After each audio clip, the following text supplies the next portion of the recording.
This is the Town of Essex Town Meeting Informational Hearing. And I'm Steve Eustace, your moderator for the evening. And I'm going to start by introducing the chair of the Select Board, Andy Watts. Thank you, Mr. Moderator, and welcome everyone. I'd like to introduce first the other members of the Select Board. Pat Murray is our Vice Chair. Tracy Delphia is the Select Board Clerk. Don Hill Fleury and Sue Cook are the other members. Also, I'd like to recognize some other guests that are here. We have a couple of the village trustees. The list keeps jumping around. I see Amber Tebow from the trustees, and just scrolling down to see if I see others. I don't at this point. Also like to introduce staff. Greg Duggan is our new town manager, new this weekend to that position. Congratulations, Greg. Also, we have Courtney Bushy, who's our new finance director, and Sue McNamara Hill, who's the town clerk. Ellie Vile, Director of Essex Parks and Rec. I see Charlie Cole, who's the Essex Town Fire Chief. Have I missed any other staff members? Dennis Lutz is on. Who's that? Dennis Lutz is on. Dennis Lutz is on. Yes, Dennis. And I see Aaron Martin from our Public Works. There's also the police chief, Ron Hogue is here. Who else do we have? I also saw that Linda Myers has joined, former representative from Essex. We have a couple of our current representatives, Tanya Vyhovsky and Ray Garofano are attending as well. And let's see, I don't see. Trying to see if there's anybody else I missed. Marguerite Ladd has joined. She is the deputy manager. I see Alyssa Black has joined. Welcome, Alyssa. Thank you. Good to be here. Thanks, Mandy. Yeah. I thought you might be attending Westford. Welcome. Thanks. Westford is actually not having their meeting tonight. Okay. Okay. So I think that's all the introductions, Steve. All right. Thank you, Mr. Chair. Next up, we're going to have the reading of civility for the meeting to help set the tone before I give the instructions for the meeting. And Mr. Chair, who is going to read that? Don Hill Fleury has volunteered to do that. All right. Casey's going to do it as clerk. That was her job to do. Oh, okay. Sorry. It's been handed back. Okay. We are gathered together in civil assembly. We gather as a community in the oldest sense of the word. We gather to come together and try to make decisions about what is right, about what is wrong. Let us advocate for our positions, but not at the expense of others. Let us remember that there is an immense gap between saying I am right and saying I believe I am right, and that our neighbors with whom we might disagree are good people with hopes and dreams as true and high as ours.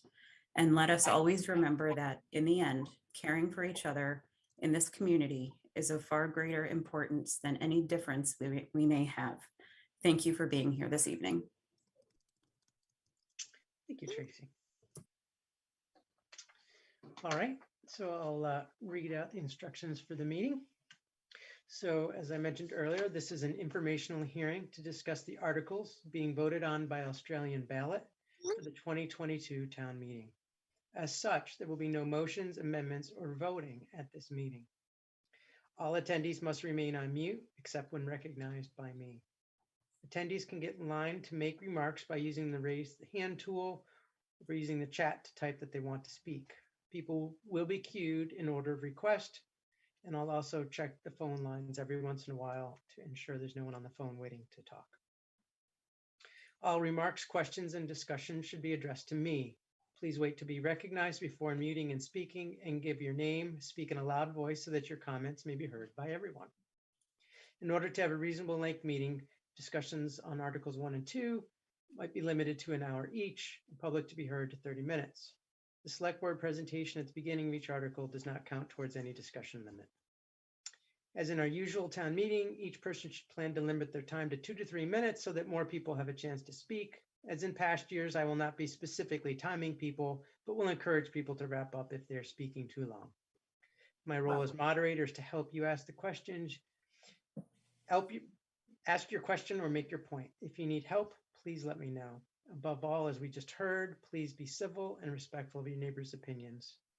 Lastly, as a reminder, the chat window is only be used to speak, to be asked to speak. Type your last name and first name as you'd like to speak, and no comments, questions, or conversations are allowed in the chat. So that's how we'll govern the meeting tonight. And what we have first is Article 1, which I'm going to state Article 1 here. And then I know the select board has a presentation on it. So they'll go over that and then we'll have discussion. So Article 1 is, shall the town adopt a budget for fiscal year July 1, 2022 to June 30, 2023, as recommended by the select board in the amount of $16,675,241. So with that reading, Andy, were you going to do the presentation? Yes, I am. So Greg, can you share, please?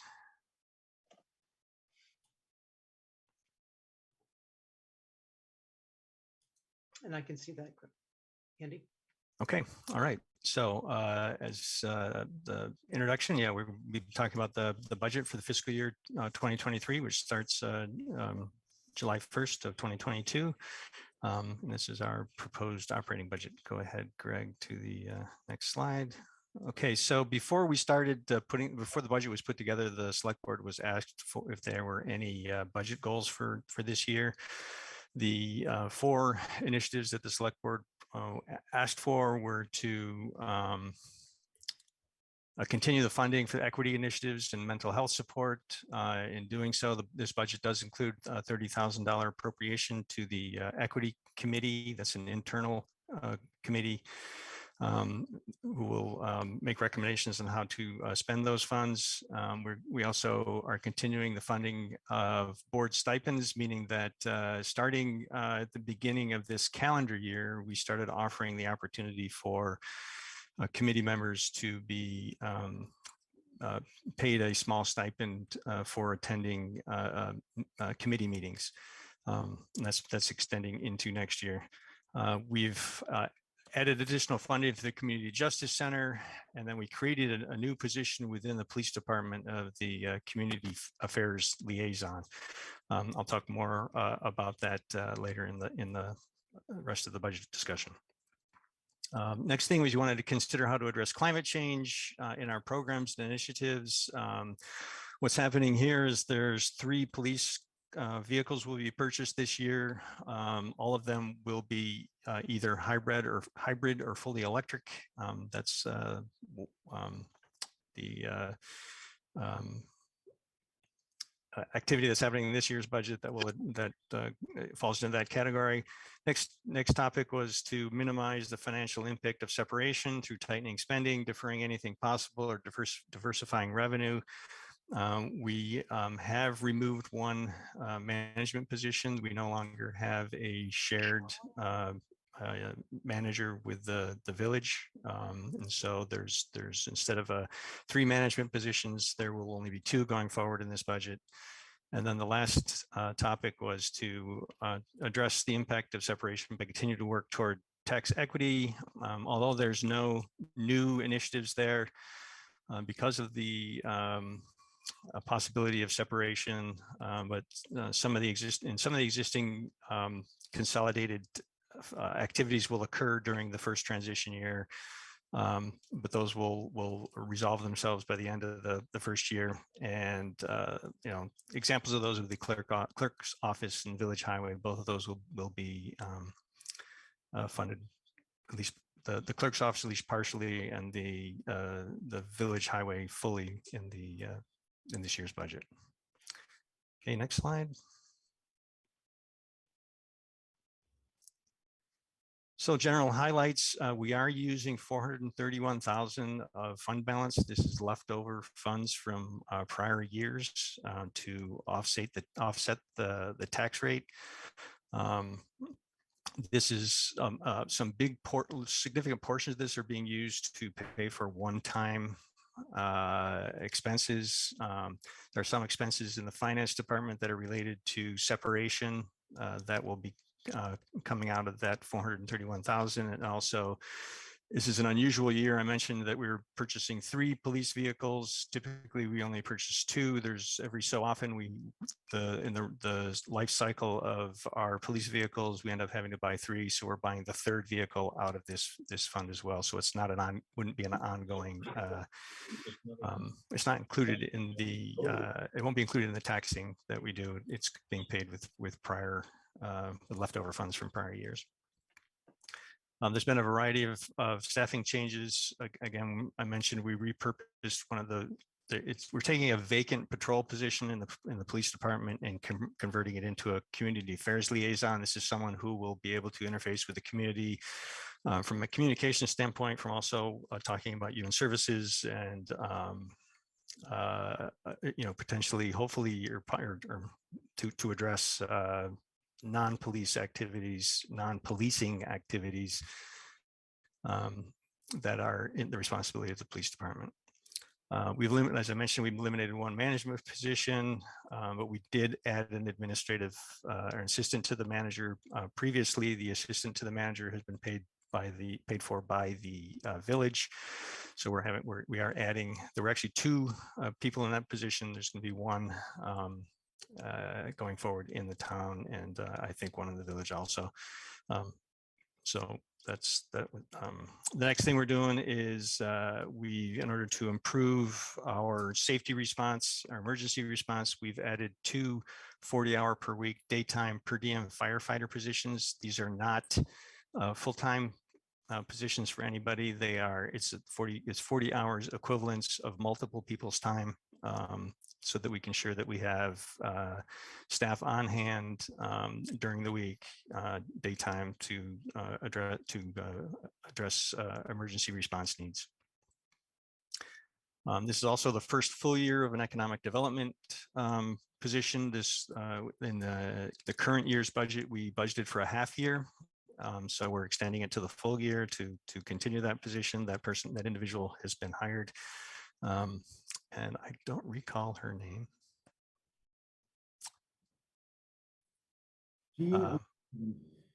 Greg?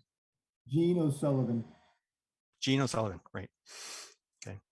So we focusing on economic development, and that position is, as I said, is being extended to a full year. So it's the first full year of that. We're also adding a full-time parks and maintenance tech that will be shared with Public Works. To help with winter plowing and summer park maintenance.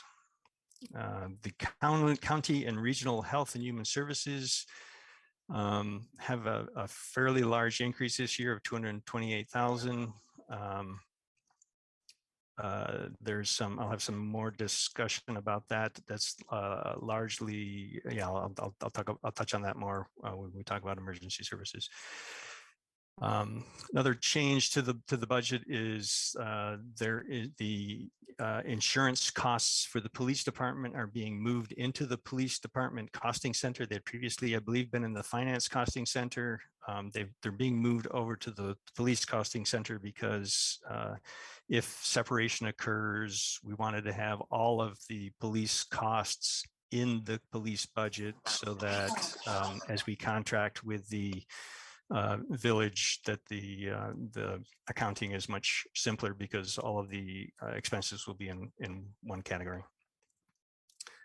And then there's a number of changes throughout the budget tied to potential separation as things become disentangled. And some of the services are starting to disentangle during the first transition year. So there's some additional expense associated with that. So those are included in there as well. All right, Greg, next slide. So from a standpoint of consolidated services and where we have alignment, the police is a town department which services the entire community. That will continue. Senior bus and senior programs, those will continue through the coming year for FY23, though there are discussions about what happens after that.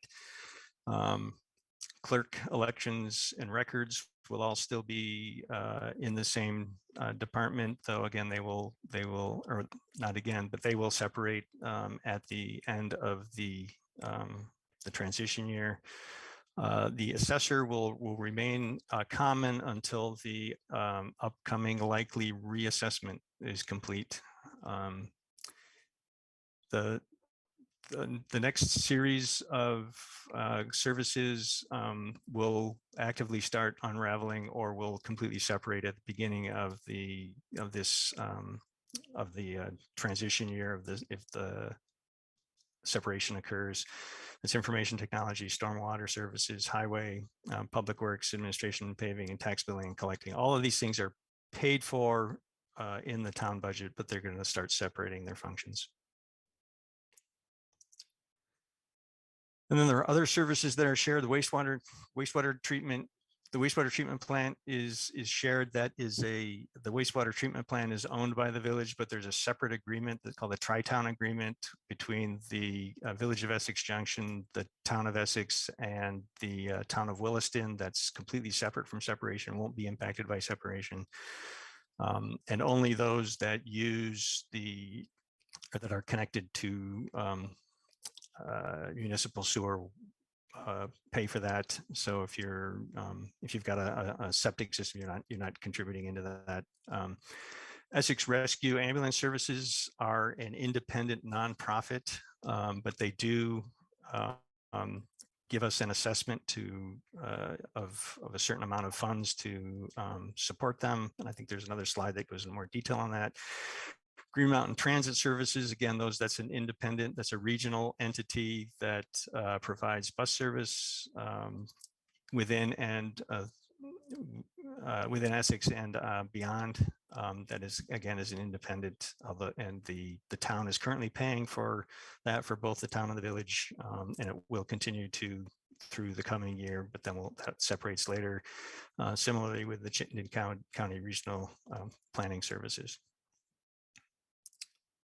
Okay, next slide, Greg. Services that will no longer be shared. We no longer have a unified town and village manager. There are two separate management chains now. Finance and administrative services are being separated. Human resources are being separated. The village has hired their own human resource director at this point. Fire department alignment will be less of a priority. Pay and training will be determined by each department. They're already within this coming year's budget starting to go slightly different directions.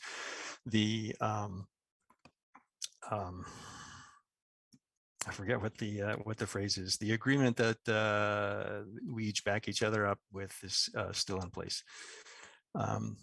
And then recreation department alignment has also discontinued. Co-location has ended. The Essex Recreation and Parks has moved back into 81 Main.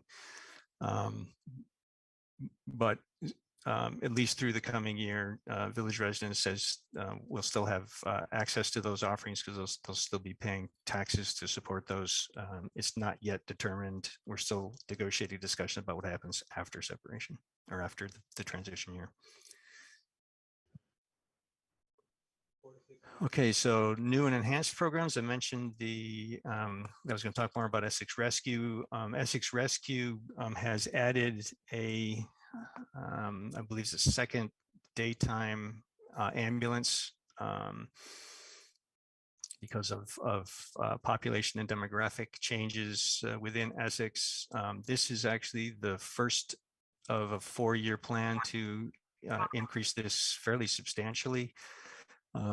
This number, 164,746, will be paid by the town in FY23. In FY24, it gets divided between the town and the city. Those numbers will change in the future, but at this point, it's a fairly substantial portion of the public safety increase for this year.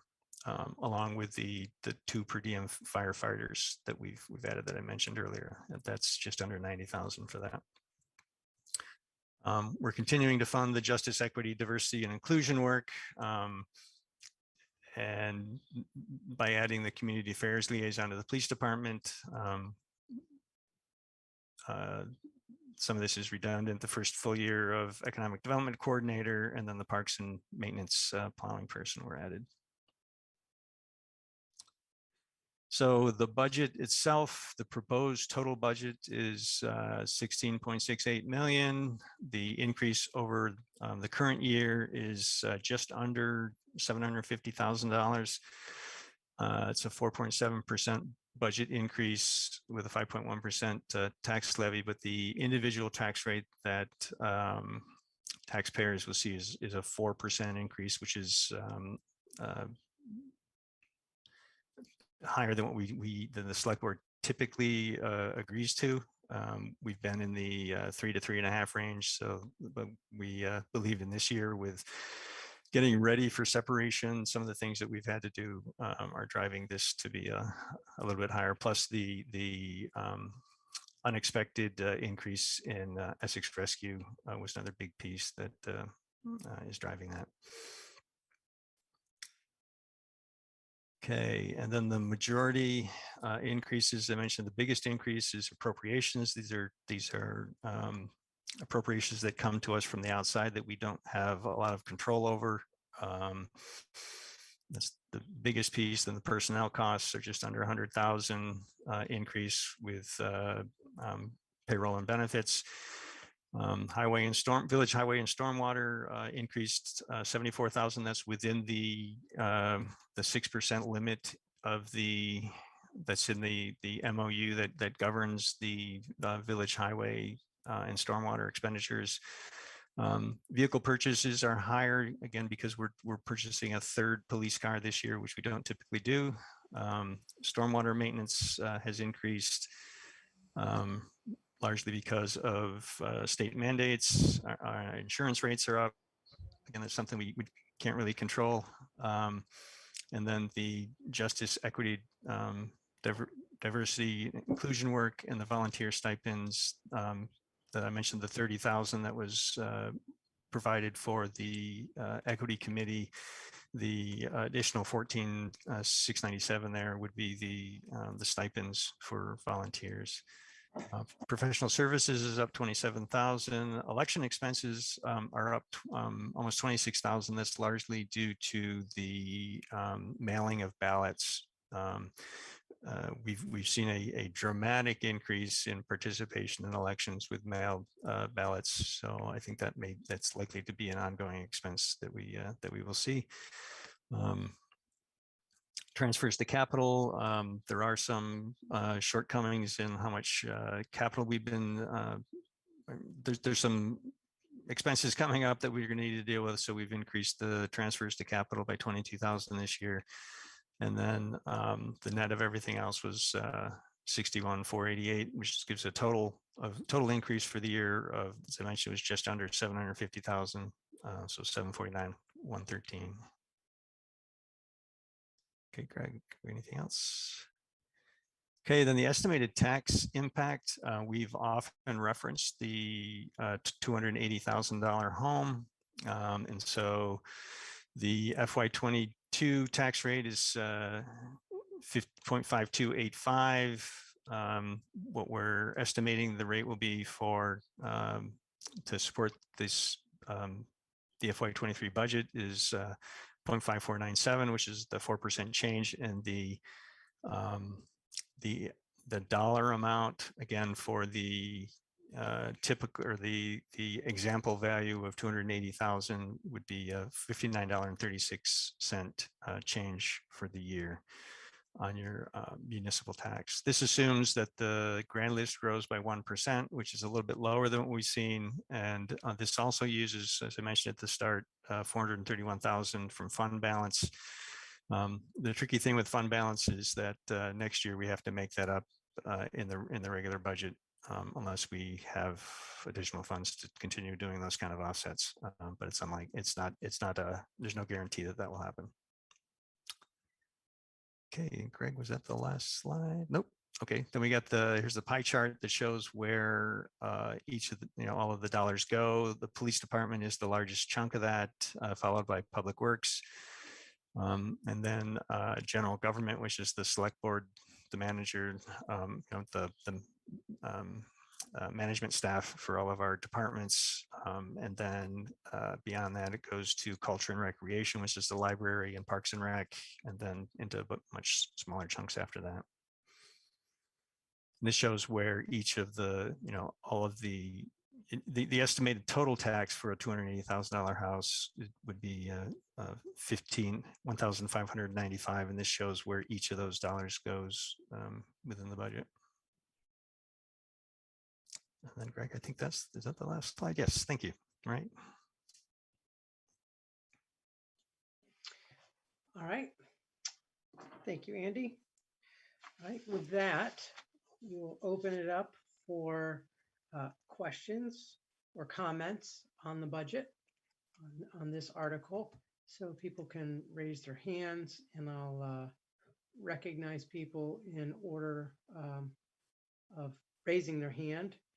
And I see the first person is up here, and thank you very much. So Andy Suntup, if you can unmute yourself and go ahead and make your comment or question.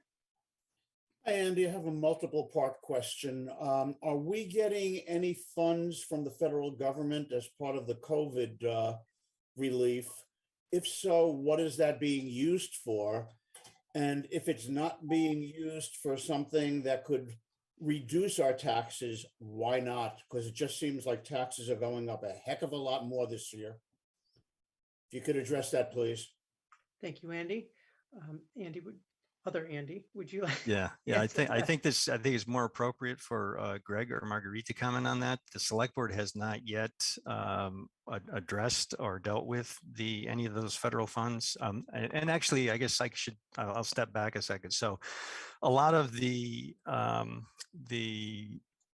so I'm not sure, Andy, whether you're asking about ARPA money, which is, or if you're asking about COVID relief money. And so some of the COVID relief money we certainly have gotten, and that's where a lot of the 431,000 that we're using to offset the tax. I think it's the COVID relief money. Yeah, and that's where a lot of that came from. There were a lot of expenses that we had this year that were reimbursable using that mechanism related to expenses that we had surrounding or revenue losses that we had associated with COVID. And because of that, there were a lot of situations where we had expenses that we were reimbursed for. And so that's where we ended up with a fairly substantial surplus this year, and a fairly substantial portion of that is being given back to the taxpayers. That's where that 431,000 came from. All right, thank you. All right. Thank you, Andy and Andy. Anybody else have questions or comments on this article? Looks like Sharon Irene has her hand up. Go ahead, Sharon, and ask your question. Sharon Zukowski. I don't know why my Zoom says Sharon Irene. Okay. I have a quick question about assuming the 1% increase in the grand list being a plus, because it's my understanding that when the grand list increases, that means more people or more businesses and more taxes. The services to those new grand list people or businesses always exceeds the tax revenue. And I always hear this, and I think an increase in the tax, the grand list really means more taxes for the town Right, across the board. Okay, thank you, Sharon. Andy, would you like to answer that? Sure, I can respond. The the reason it's mentioned is that it gives you a larger base for the taxes that need to be raised to be spread over. And you know, to be completely honest, Sharon, yeah, the reason that the Essex rescue had to add another ambulance is because of increases in population and changes in demographic. So yeah, there are impacts associated with grand list increases, but it's mentioned here. The context that with which it's mentioned here is that it gives a larger base for the taxes that are being asked for in this budget to be spread to. Right. And probably that's something we should maybe think of down the road when we're encouraging more people, more businesses, more housing, that every year our budget goes up because of our increase in population. There have been discussions. There will be discussions. I mean, we've had some very small, minor discussions, early discussions about impact fees and so forth. That, but yeah, I understand too that if an impact fee isn't a one-time thing, and taxes and service support are ongoing. Yeah. And that's a different discussion. So I'll be quiet. Thank you. Yep. Thanks, Sharon. Thank you, Sharon. All right, it looks like Zachary Forcier has his hand up. Go ahead, Zachary. Hi guys, this is just a little a little off-topic comment here, but I just wanted to point out when we're talking about increases in the size of the budget and the grand list, that you know, we do live in a system where our money is inflationary, and this is again a very broad picture thing, but I just want to commend the select board and everyone who works on this budget, because 1% is in real rate a smaller budget than it was previously in terms of its actual purchasing power, considering we've had, you know, 7.5% inflation of our goods. So I just want to throw that out there, because I know that the number is often scary when things go up, but the reality is wages also probably outpace that in this area. And, you know. All right, thank you, Zachary. Who else would like to speak?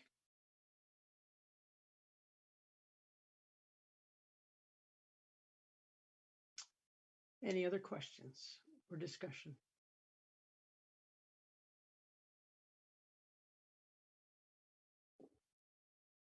Okay, is there any, I think, do we have anyone on the phone tonight? It looks like it's, from what I can see from the participant list, it looks like all people online. I don't see any phones. Last chance on Article 1. If anybody would like to speak.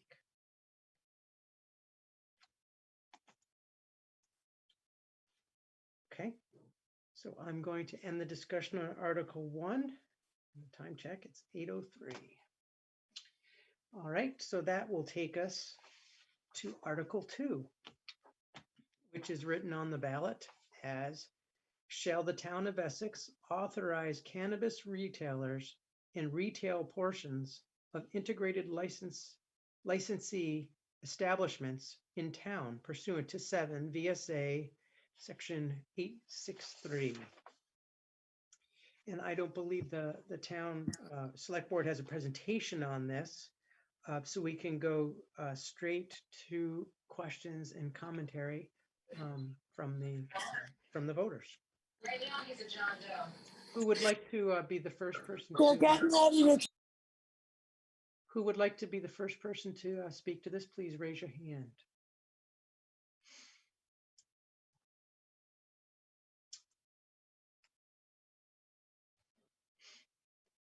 Anybody have any questions or comments on the Article 2 about cannabis?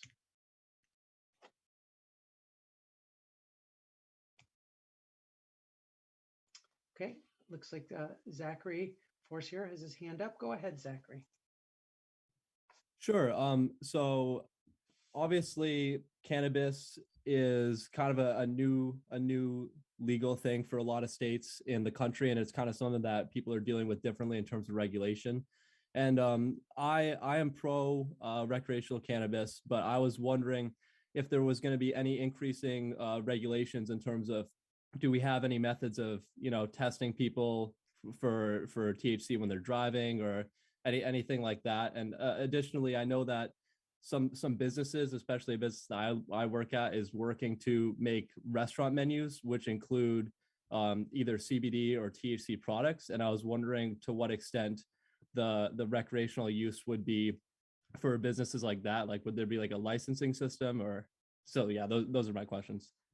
All right, thank you, Zachary. Andy, would you like to answer that?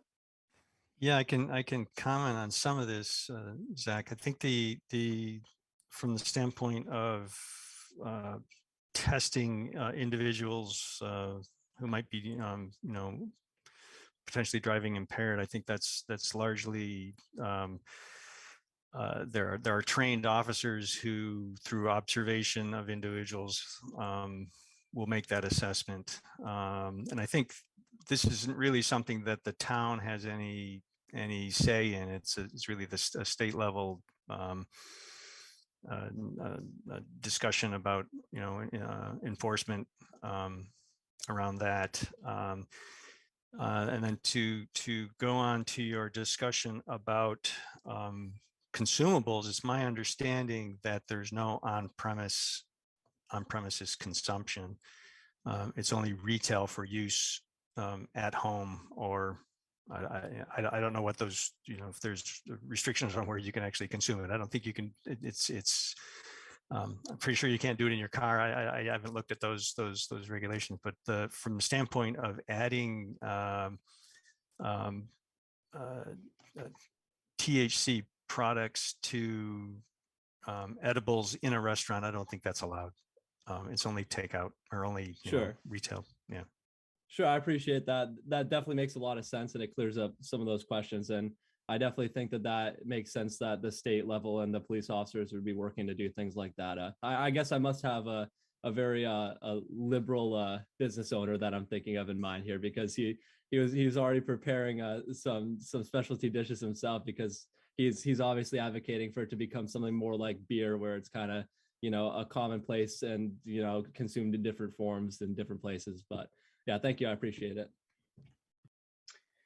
Okay, thank you, Zachary. And I've got a question queued from Patricia, but I wanted Rep Tanya. Did you have something you wanted to add to Zachary's question, or before we go to the next one? Okay, go right ahead. So I'm on the House Government Operations Committee, and we are sort of actively in the process of working with the Cannabis Control Board to really look at how we regulate and what that looks like. And the question of on-site consumables has come up, and we are talking about it. But at this point, we're still sort of figuring it out. As you pointed out, it is really new, and we do have a really great group of people on the Cannabis Control Board really informing us and guiding us. So could it be that down the road that might be something that is possible? Maybe. I don't know. But at this point, Chair Watts is correct. There is no availability for on-site consumption. But we have heard the Cannabis Control Board came before us just last week and will be back before us next week to talk more about sort of fine-tuning those regulations. And those will sort of continue to be fine-tuned as this is new and we're learning as we go. So Zachary, I'm happy to chat with you more. And I'm also happy to sort of send you the hearings and keep you informed as we move down that road. Sure. Yeah, I definitely appreciate that a lot. And I appreciate your further clarity on it. And definitely, I mean, I'm not the most informed person on issues like this, but I definitely think part of it is probably technological and just in terms of testing people quickly, because with something like obviously alcohol, it's pretty easy to just breathalyze someone and then figure out whether or not they're at a safe level. So, but yeah, I definitely appreciate that clarity, and I definitely would love to get more information going forward. So I will pop my contact information in the chat so that you and I can talk more sort of offline. At this point, scientifically, we don't have a great test for cannabis stays in the system so much longer than alcohol, so there really isn't a really easy way to test for active intoxication, but we're certainly looking at that. But I will throw my email in the chat so you and I can talk more. Sure. Thank you very much. I definitely appreciate that. All right. Thank you, Tanya, for adding that in. So we've had some questions on raising hand. On the bottom of your Zoom screen, you should see something that says reactions. And under reactions, there's a raise hand button that you can push in order to raise your hand. And Patricia Cracker, I saw your comment in the chat that you wanted to talk. And so that works as well. So I'm going to give the floor now to Patricia Crocker to ask your question or make a comment. Yeah, I realize that there are going to be age, restrictions on this, obviously. But if this were to occur, just the kind of availability will be a little bit more so than before. And I'm wondering if they're planning any funding on public education, specifically in our schools, because we're well aware that cannabis use in youth before the age of 26 can severely, like a heavy use can severely impair an adolescent brain. And I'm just wondering how we counteract that through education, parent education, community. And is there any funding for that in this plan? Yeah, that's my question. Okay, thank you, Patricia. Andy, I'm guessing that's more a comment perhaps for Rep. Tanya. Saw her nodding her head, so. Yes, so if Yeah. you'd like to go ahead. Yeah, absolutely. So there is funding set aside in the cannabis revenue stream that is specifically meant to go towards education and prevention. That is one of the things when we looked towards tax and regulate that we very intentionally earmarked funding for exactly what you're talking about, that kind of education and prevention. And Patty, to address your specific question about age, is 21 is the legal age for purchasing. Right. Thank you very much. All right, next up on the questions was RWD. If you could give your full name and ask your question or comment, make your comment. Good evening, Roger Drury. Sorry I wasn't able to fix that before I logged on. My question, Mr. Moderator, and to the Select Board is, it's my understanding that cannabis and marijuana remain on the federal Schedule A, meaning that they're still federally legal. What protections does our town or even our state offer against federal prosecution if someone is found guilty on a federal level? Okay. Can you take that, Andy? Roger, I don't know the answer to that.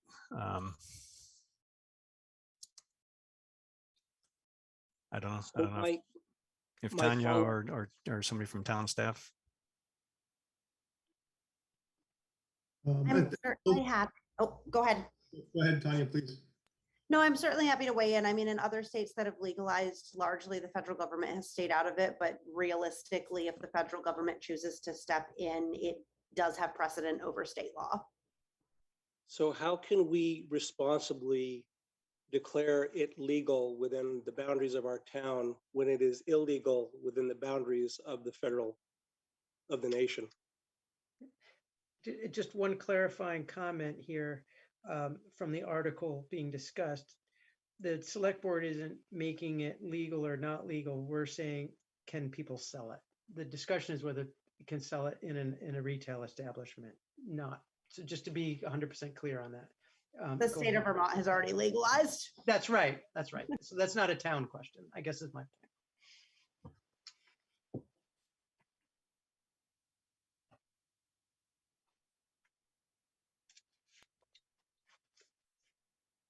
So how does the town justify authorizing people to sell it then in that case? What protections does the town and the state offer our citizens if they are selling it? Okay, thank you for that clarification. So we don't offer protection to any business that does business in our town. It's up to the business owner to understand the regulations under which they're operating. All right, thank you, Mr. Chairman. All right, the next person to speak, thank you, Roger, is Meredith Mann.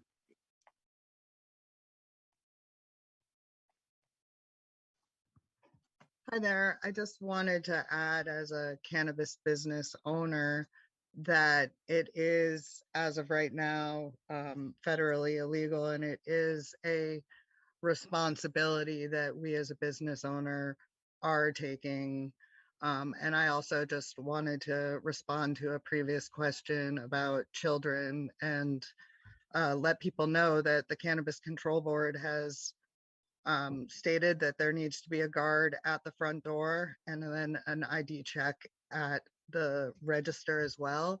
And that as a responsible business owner, we intend to work with public safety officials if it does pass to make sure that children don't have access and people understand the safety aspects of cannabis. Thank you. Thank you, Meredith. My pleasure. Thank All right, I see Patricia and Roger still have their hands up, I believe, from before. And just as a general rule, I mentioned it in the beginning, we like to give everyone, in case they have a round 2 question, we try to give everybody that hasn't already asked question the first opportunity. So Patricia's clarified that she does have a new question.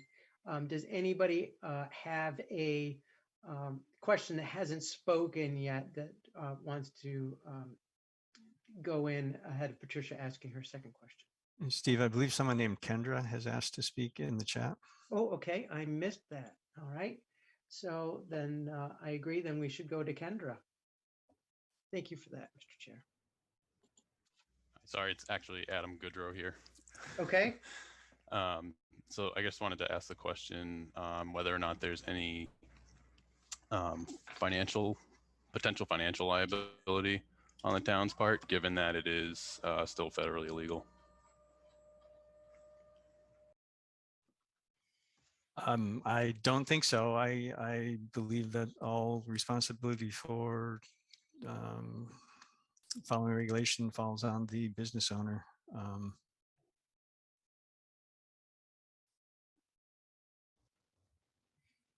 Okay, thank you. All right. Thank you. So I now see Hubert Norton is a first-time speaker. So I'm going to go with Hubert.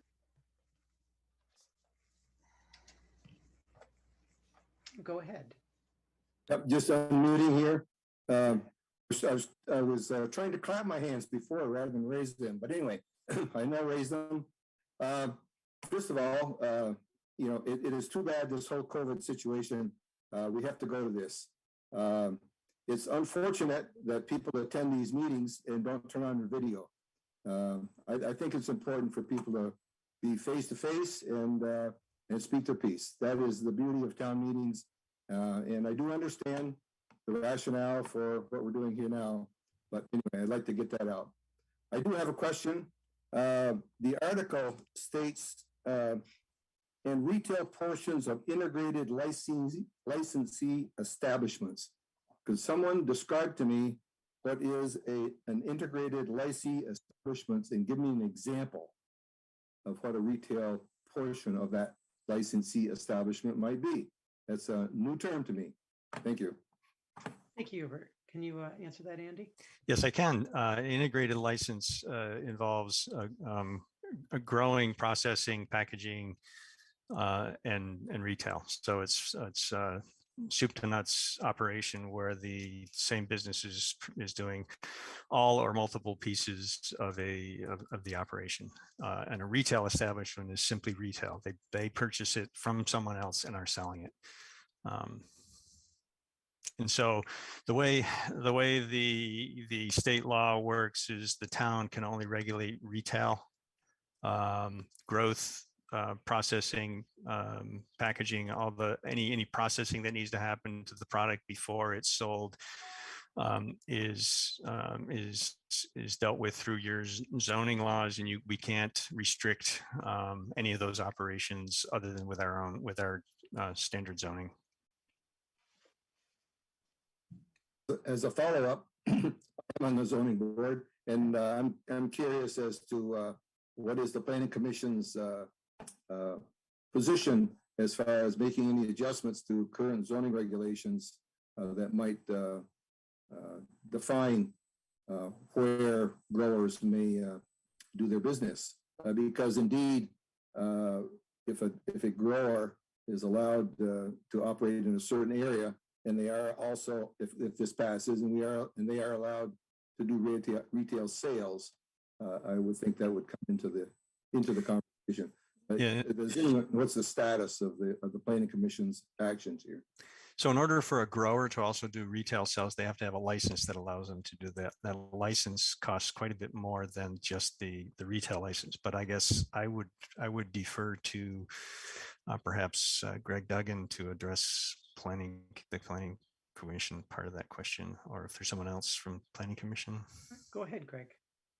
Sure. The planning commission has started to have conversations about how to do zoning with the retail cannabis, and that's really the primary way that the town or any municipality would regulate cannabis in the community is through zoning, the retail portion of it.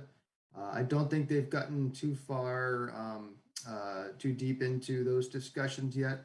There are some regulations around at the state level. Retail cannabis operations have to be at least 500 feet from a school. Towns can increase that up to 1,000 feet. So those are part of the discussions. To be honest, I don't know yet if that's just the retail portion or if it's the other graded parts as well. That's pretty much everything except for the retail portion is going to be regulated at the state level, and establishments will have to adhere to state rules for a lot of that portion of it. Thank you. All right. Thank you very much, Greg. And I think that ends that question. All right, so I don't see other new people coming to ask. And so I am going to go to Patricia Crocker's second round. Go ahead, Patricia. Yeah, my question's related along the lines of a couple other folks who asked about liability. My question is whether, like, the town has consulted with like their lawyers. I'm guessing that the town has some kind of insurance, and whether that insurance, and I'm guessing not knowing for sure, but any kind of municipality, I would guess, has some kind of insurance, and whether rates would go up if it was if Essex allowed retail places for cannabis within the town. You mentioned that only the retail place would have liability, but what if somebody, for example, was in a car accident and was injured, and the person had purchased cannabis from a retail place, and for some reason that the insurance didn't cover that? Could the town be sued? Yeah, I'm still questioning. You seem a little uncertain, and I'm just wondering what kind of legal advisement was given around this. Okay, Thank you for your concern, Patricia. And just a reminder to only use the chat for asking to speak, or whereas like Rep Tanya gave her email address because she said needed it written down for people, which is I consider official. And raise your hand if you want to speak. Anyway, so let's let Andy answer Patricia's question.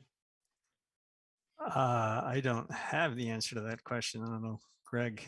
I suspect that it falls in a similar category as alcohol sales with regard to the business owner that, you know, it's more difficult in this situation because there's no on-site consumption. So it's, you know, for example, if you went to Essex Discount Beverage and you know, bottle handle of vodka and drank it at home and then drove your car, the Essex Discount Beverage has no liability there. It was your choice to do that. And so I think it's a similar situation for cannabis. Since there's no on-site consumption, there's no control over how people consume it or where they choose to do it. It's a personal liability and decision. I don't know, Greg, if there's anything else to say to that. No, but Patricia, good questions, good concerns. We really have been looking to the state for guidance on this issue. And as far as I can tell, this hasn't been a concern for the state.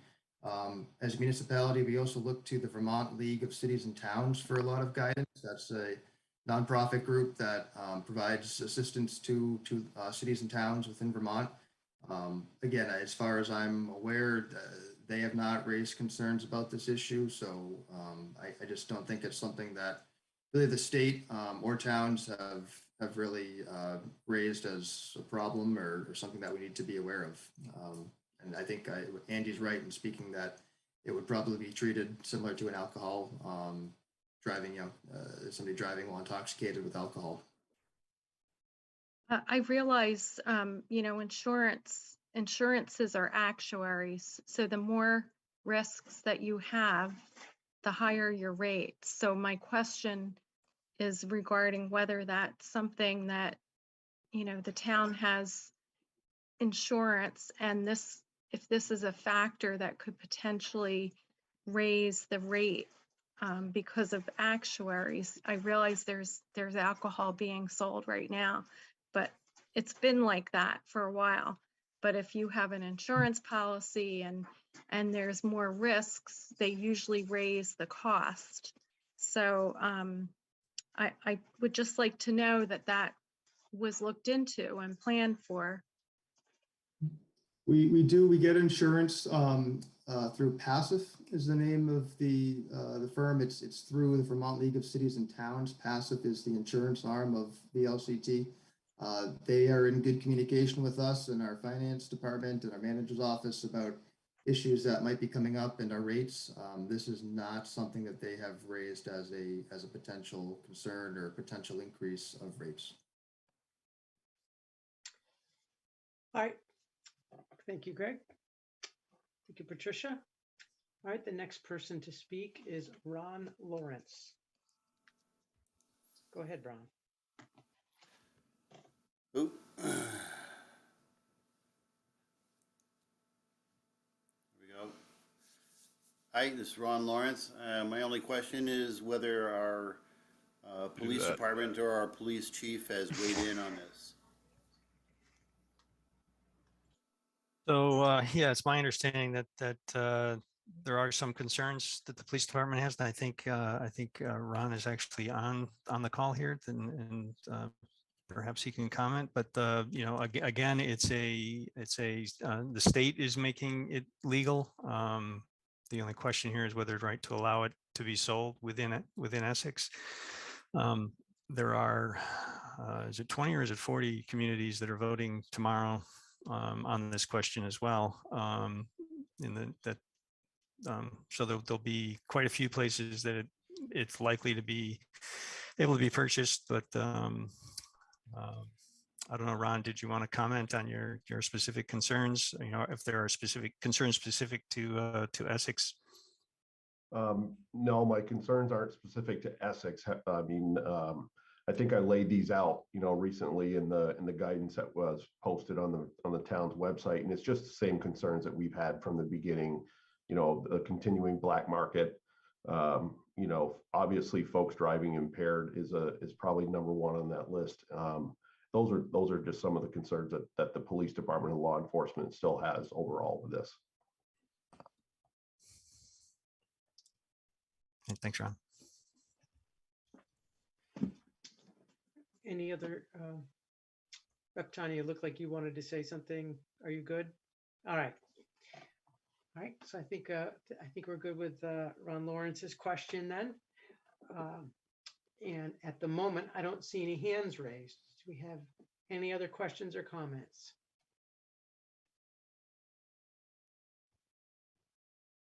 Give people a moment in case they're fumbling for their button.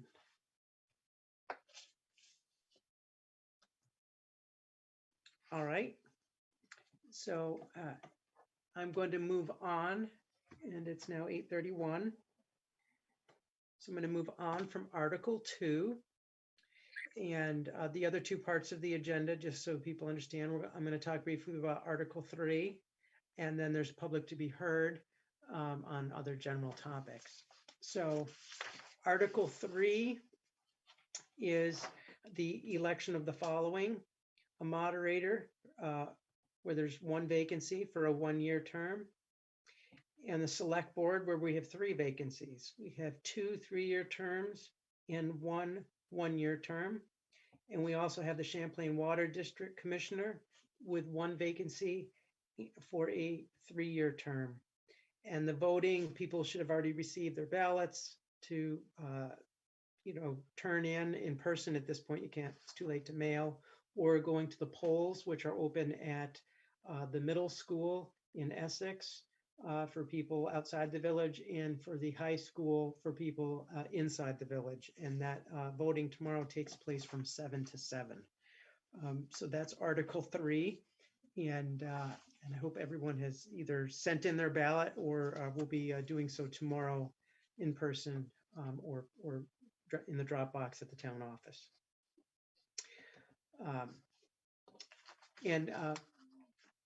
Clerk Susan, did I get all of that correct? In case there's anything else technical, I want to make sure we get out there for the voting. Yeah, just the only thing is the ballot box will be available overnight. It will come in the morning. After 7 o'clock tomorrow morning, voters, if they have their ballots, they'll have to take them directly to their polling place. Okay, thank you for that addition. All right. So moving on to the next topic is public to be heard. So this is your chance to bring up general questions related to the town of Essex on any topic municipal related, and ask the select board comment or question. So we'll use the same procedure that we've been using to raise your hand if you have comments that you'd like to make.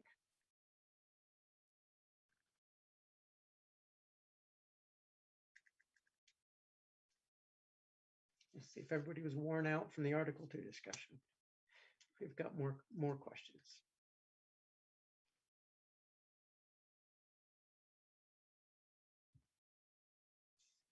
All right, we've got a hand. Select Board Member Dawn.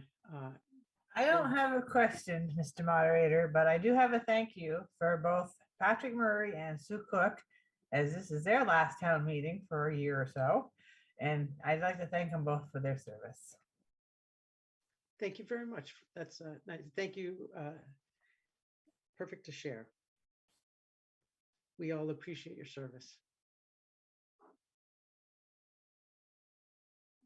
Okay.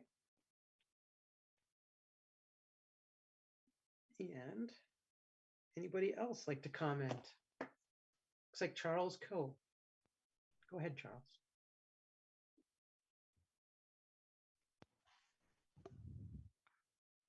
Mr. Moderator, following that same line, I would also like to recognize Dennis Lutz for his decades of service to the town of Essex. Dennis is an engineer and has always had the town of Essex in his best interest in every decision he's made has demonstrated what's best for the town, from our capital equipment plan to all of our roads and all of the strategic planning that he's done. He's paved the way for Aaron to take over a well-established program. And I just want to thank him for his, again, decades of service that he's given us. Yes, thank you, Dennis. And I did like that, just to add in briefly in the annual report on what it was like when Dennis started in the town, on what was different. I found that very interesting. Good marking of the passage of time. Stubby pencil.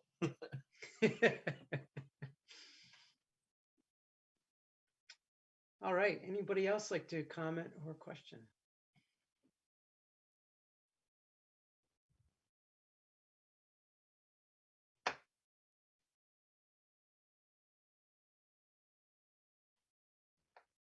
Okay, any last chance to make a comment?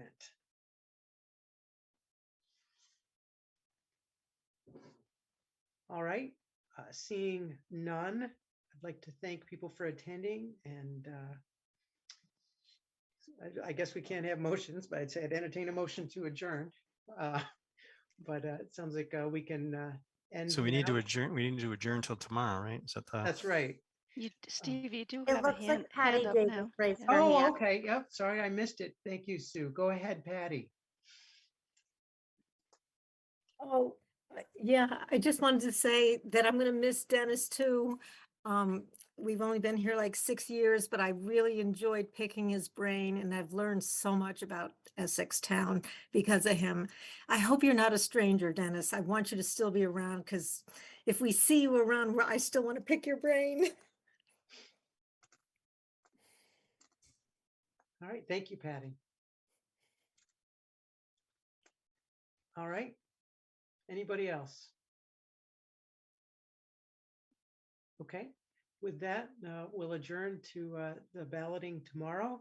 And again, I thank you all for attending and having a very civil meeting with some good discussion and questions. Have a great evening, everyone.